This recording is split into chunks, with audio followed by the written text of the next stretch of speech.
Okay, we for some reason came up with 29 questions for this quiz. Don't ask, I'm not sure why. Uh, but Little Brother has a sequel called Homeland, which is pretty good if you want to read it. And there's a new short story about Marcus that takes place after an earthquake in Oakland for 99 cents on Kindle that I just downloaded but have not read. You might give it a read if you have an opportunity. The other thing is um, much science fiction is didactic in nature. That is, it's theme based, idea based, and in this one certainly is very didactic in terms of its theme about government overreach and things along those lines that are very much with us um, today. But I think of all the books, this one has a very didactic tone, and of all the books, I suppose it's really about what's going on now in our panic society. Um, after a while, 200 killed in Baghdad, and the bombings in Bangladesh, and then, of course, in Saudi Arabia, coupled with everything else, it just anymore, it's just we aren't surprised. Um, but one of the big things is that concerns everybody, and this is Snowden. He's a hero to many, including Cory Doctorow, I would imagine, but I can't say for sure. This idea of the double-edged sword of technology and what can happen and what does happen with the someone likes to say is the NSA is the only government agency that actually does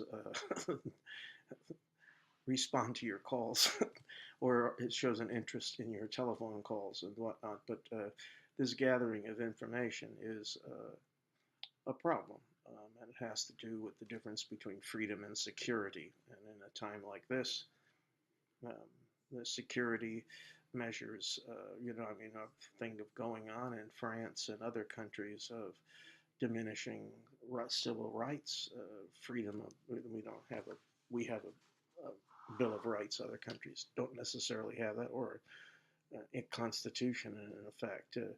London is the most surveilled city in the world. I do believe if you take a walk for an hour in London, they probably have 500 pictures of you. So these issues are of no small importance, and here we have in our story a teenage hacker from Chavez, Cesar Chavez High School, and uh, and we have Marcus in the beginning, a little bit concerned that the vice principal, who's obviously on his case, is um, they're going to find out that he's hacked and done some things. Um, but he will graduate, and so unlike Daryl, he doesn't seem to be concerned with getting expelled from school. Um, but remember that he didn't do the hack that the vice principal really thinks is, that is the release of all the standardized testing as part of No Child Left Behind, with all the answers, and we learn later on. Well, that's Angie, his girlfriend, who actually does that. Um, but Marcus is very good, discovering that all these systems can be hacked. And at the end of the book, when you read the people in that, saying hackers are actually do a service sometimes, not the ones that fish to try to get your IDs and things like that, but people who try to break into systems. And so you'll find a lot of the people, not unlike Masha, who were hackers, end up working for the government because they need the people who know how to beat the system. Um, but Marcus doesn't do any real terrible things. He and his friends, he likes to spoof the gate recognition software, and he nukes the snitch chips used to track students in library books and other kinds of things. Um, because he doesn't like people snooping on him. And so gait recognition just means that whenever you're walking somewhere, if you put a pebble in your shoe, you have just a different one, so you can game the system that way. Now, in schools, we find that in this book a lot of security and a lot of things done in the name of security, and this is where we have to be careful. For instance, school books, and it refers to the reader or laptops Marcus High School provides that allows students, they allow school authorities to watch all network traffic for suspicious keywords, among other things. In other words, you're only allowed to see certain things, but also, if you're writing a note, people will know what note you wrote. This is used in a lot of businesses, by the way, where you sign a contract, of course, that you won't Facebook doing work time and things along those lines. But uh, these kinds of software are available to spy on you, if you will. After reading this book, I realized that I know a girl is my age who is so paranoid that she puts a Band-Aid over the little camera, the movie camera thing on the laptops, because she thinks that people might be spying on her. Um, and in fact, she's right. After you read this book, and if you read any of the ancillary um, material that Cory Doctorow gives you at the end, or read the afterwards, and by the people who have been involved in hacking and whatnot, you realize how frightening it could be. Anyway, we do have, when we start, we have a WIN5TO on, and that is Marcus's handle for use on message boards until he becomes Mickey later on, which is much more subversive. And let's face it, some of the things you may not understand, and it takes the time to sort of answer your questions about a lot of this stuff about addresses and things along those lines. Kind of fascinating and frightening, as I've said before. Um, and you see, on the day of the terrorist attacks, this is when everything turns completely around. Um, Marcus and his friends, they go into San Francisco. They're there, but they're there to play their favorite game. Harajuku Fun Madness is an alternate reality game, or ARG. And they go through and looking for clues. And that's, by the way, where he'll meet Masha, but he doesn't realize enough. She has the girl with the pink hair who takes a picture of him and says, okay, well, I'm going to send this to the truancy program unless you get out of here and let us get the clue. And so there's even then a program that people take pictures and send it to the authorities of children when they think they should be in school. So, I mean, we're getting an idea of the levels of surveillance that are there. Um, and very early in the novel, then, all of them, Van, Daryl, Marcus, and Jolo is a Mexican American. They all get arrested. Um, Following, they are suspects in the bombing of the Bay Bridge, not the Golden Gate Bridge, but the Bay Bridge. This is the one, you might look it up, is that when there was the earthquake during the World Series, this bridge was heavily damaged, and it is the lifeblood. It's the main artery from Oakland to San Francisco, and so this is blown up in a bit of the BART, and at this point is um, when the authorities start their overreach, the Homeland Security. Um, Daryl is arrested, who's wounded. Marcus, they see as the gang leader, and they're very suspicious of anybody who knows anything about technology, especially more than they know. Um, and I mean, you love it. Is this the ARFID, which is a radio frequency ID tag. Um, each library book contains this ARFID, and it allows the school to track where students are at all times. So, I mean, on and off campus. If they have the right snooping equipment around, they'll be able to find this just like they can find things through your GPS on your iPhone if you're not careful or less careful than Marcus is. This book will make you paranoid in some ways. Um, yeah, and remember when they first when the sirens start going off, they run into Bart, and their big mistake, of course, is leaving Bart, and that's when Daryl is stabbed, um, and we see him sitting on a park bench, to which Marcus will return to talk to his friend Jolo in the second book, and then looking on the ground to see the blood and everything. But Daryl is then carted off to Gitmo by the Bay, as they call it, talking about Guantanamo, where terrorists, so-called terrorists, have been interred, jailed, if you will, since the Afghan War. There's people in there over a dozen years. So Gitmo by the Bay, um, and remembered that Marcus tried to stop the car, and it turned out to be a military vehicle, a Humvee, and of course they're all thrown in the back. They're gathering up anybody who looks suspicious, and of course Marcus. Um,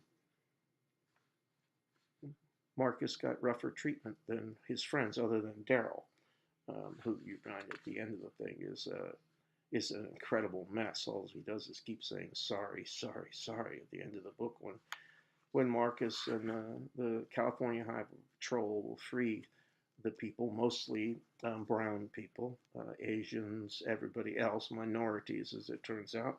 But Marcus eventually provides the information the officials demand and gets set free. Um, and you just get an idea for how serious the woman was. Now, authorities do. I'm trying to. I don't think that you find out in the end of our book who actually did the bombings of the area. And certainly, it doesn't sound like it's Al Qaeda. Somewhere I remember in the second book they mentioned someone from Yemen who's arrested in Yemen. But at any rate, so that they turned um, and start attacking the civilians in the area. Everybody. It's sort of like everything's let loose once the bombing takes place. When Marcus returns home, and after his initial confinement by Homeland Security, um, he realizes that someone has tampered with his laptop, and he, of course, that's where the K-Box comes in, and all the other things that happen. For instance, he uses the Paranoid Linux, is an operating system that assumes that its operator is under assault from government agents. It was widely used by Cuban and Chinese dissidents. In fact, this is where you get in science fiction. Um, the author wants you to believe in the possibility of what's happening. Terrorist bombing and then an invasion by unknowns in the previous novel we read. Um, what happened in Matched, all of the possibilities. And in this one, pretty much the only thing that's invented is this Linux operating system. Someone started to try to make one in 2008, but I don't know that that's happened. And if it has, Doctorow and others aren't telling us. But anyway, but is it possible? Absolutely. Crypto equipment and things like that. Everything in here is possible, including the overreach of the federal authorities. And for instance, the other thing is that is of interest to me, and I think Wikipedia might be wrong, but Marcus's friend Van, for instance, is Korean. And she hangs out with the Korean people when she's trying to maneuver around and get away from surveillance and whatnot. I think on Wikipedia it says she's from North Korea, her parents at any rate, which would fit in with the novel and the whole idea of a dictatorial government and suppressing the people and stuff like that. But She is Korean. The novel tries to give you a nice mixture, of course, of people. Jolo is a Mexican American, I believe. Anyway, so not a homogeneous group of people. And now, see, the other kind of thing that happens is that you get the idea sometimes someone waits for a crisis to be able to implement a lot of things that people are thinking about. And in this case, we have in reality our Patriot Act, which people continue to look at more and modify. But in our story, the federal government passed the Patriot Act 2, allowing people to track like all credit card and debit card use, among other things, so that, for instance, when Marcus goes to get his coffee at the Turk's place, he won't take a credit card, and he's talking about why he left Turkey and the oppression that was there, and so he doesn't want to put any of his customers in danger. Uh, just to give you an idea of the overreach and the possibilities, and they're all absolutely real.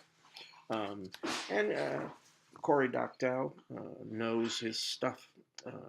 Boing Boing is the web page that he's involved with another or a couple other people, um, and so he is aware of all the various technologies, all kinds of operating systems, and things along this line. And we get a nice mixture in here of other people who were involved in computers. You learn the history of a lot of different things. But Marcus tells readers um, that his personal all-time hero, and this is a guy named Alan Turing, who's the subject of a movie, a recent movie. During World War II, he helped uncover the great German Enigma code. Uh, he was also he was a computer genius, obviously, but he was gay and eventually committed suicide, probably related to the hormone treatment that he was forced to take. So he was seen, it would be seen as Marcus as a dissident as well. Um, Now, Marcus's father supports at first the efforts of Homeland Security, and this is the answer of a lot of people. If you're not guilty, what do you have to worry about? Um, Marcus, of course, is not telling him at this juncture about his own imprisonment in Gitmo by the Bay, but he goes along with it until he's stopped and badgered for a non-standard public transit usage patterns because Marcus and his gang have gone around with Operation False Positive. Marcus as Mikey, teaches fellow hackers how to use ARFID cloners. You go by and you can just nail people uh, to randomly swap the tags on people by overwriting their fast passes and fast tracks with other people's codes. So, in Marcus's father's case, it says, well, you went 3 times to this place, and he's just dumbfounded. And then he's nonplussed. And he comes home and is ranting, and Marcus and his mother kind of look at him, yeah, there you go. So one of the other things about it is doing the math. And through Marcus, Cory Doctorow points out that, if you have a test, any kind of test that says it's 90% test from a pool of 20 million people and 99% sure that you're going to get a terrorist, it'll identify 200,000 people as terrorists, but perhaps and probably only 10 are. And so this is that kind of a sweeping way that you indict everybody and you stomp on people's freedoms to try to find 10 out of 200,000. These are serious questions that admit no easy answers, okay, about how we go about things. It's in 2008 when this was written, right before the great housing crunch that's part of what goes on in the next book. But it's talking about the kind of consequences of what's gone on since 9/11 in our country and throughout the world, to be sure. Um, Yeah, and then there are also the unintended consequences. Of course, 4,000 people died when the Bay Bridge Bridge was blown up. Now the consequences are that when Marcus and his gang of merry pranksters start hacking and changing codes of people as a way of protest against these draconian measures in the author's mind, um, we find that Operation False Positive is such a huge success that demands a 300% increase in its operations in the Bay Area to increase security for all there. So you increase security by restraining freedoms. Um, and these are the issues with which the book deals.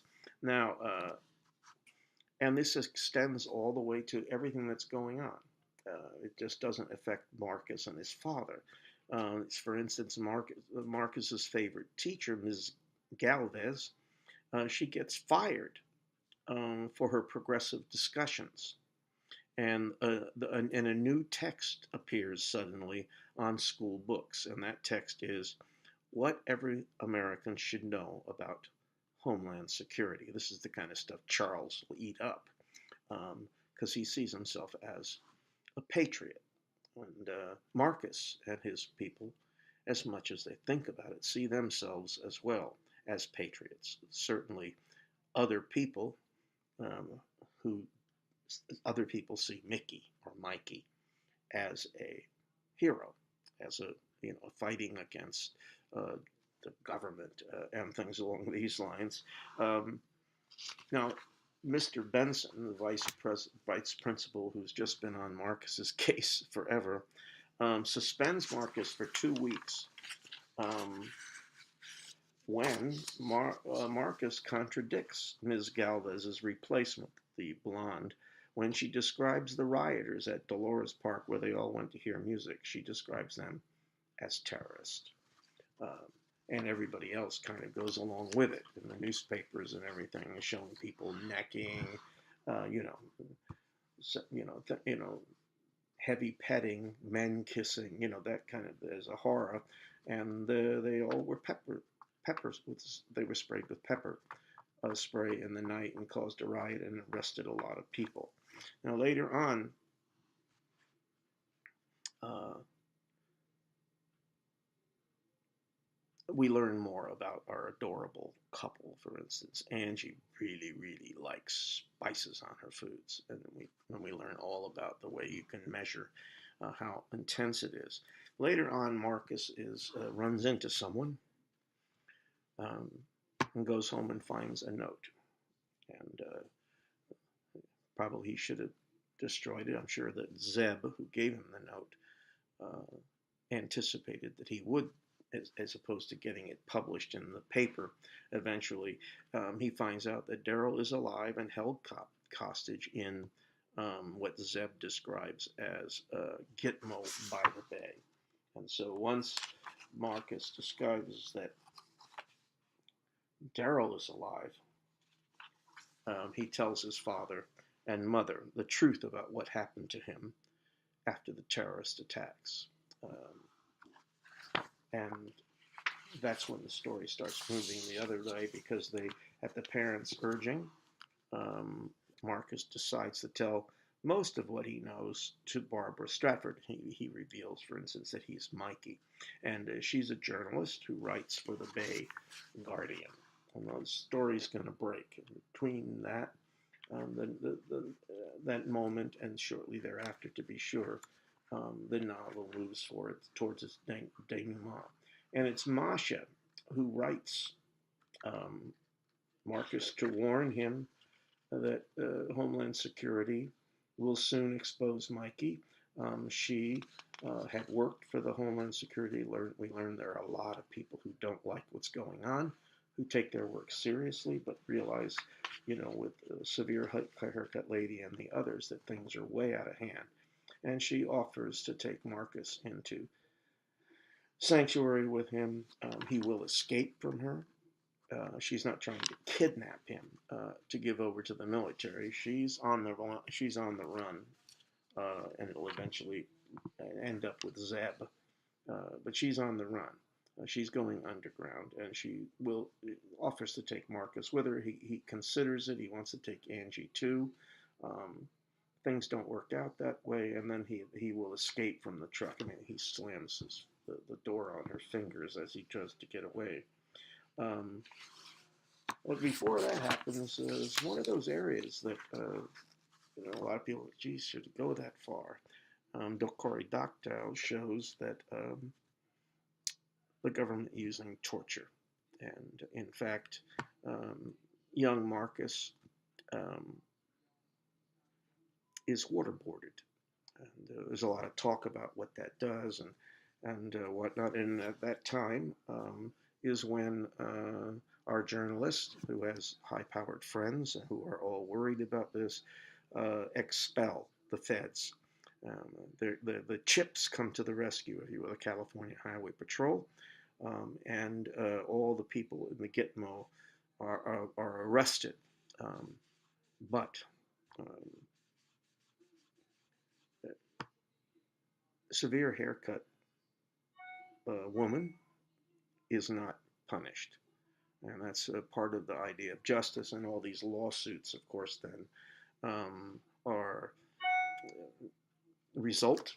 But in the end, where justice still remains something to be thinking of. Obviously, Doctorow is setting up for the sequel, which is not really as fun in many respects as this book, but I'm reading it again just because I always reread everything that we use in class together. In the novel's conclusion, now, severe haircut woman or lady may um, have gotten away with. I think she's transferred to Iraq or someplace, or Afghanistan, maybe. I don't know. But Marcus is, for all the things that he's done, he doesn't have to suffer any punishment for that. But he is charged with a pretty strong misdemeanor of stealing a telephone, because he did steal Masha's telephone so that she could have the picture in there. Is it as of Daryl, I believe, and at any rate. So that's his crime and punishment. He's uh, he's charged and found guilty of stealing a cell phone. So there you go. And all the other things remain up in the air with the questions that this novel raises about. It's the age-old question in many respects, very, very important for democracy. Is how much freedom are you willing to sacrifice for the comfort of stability, or that leads to, in many ways, complacency, many would argue. But how much are we willing to sacrifice? And this is a battle that rages right now. And so enjoy the book. You do a good job on your tests. The quiz and the discussion boards will be open until Monday at midnight. So next book I think you're going to like a lot. It doesn't take place on Earth, the only one in our book. Different kind of invasion.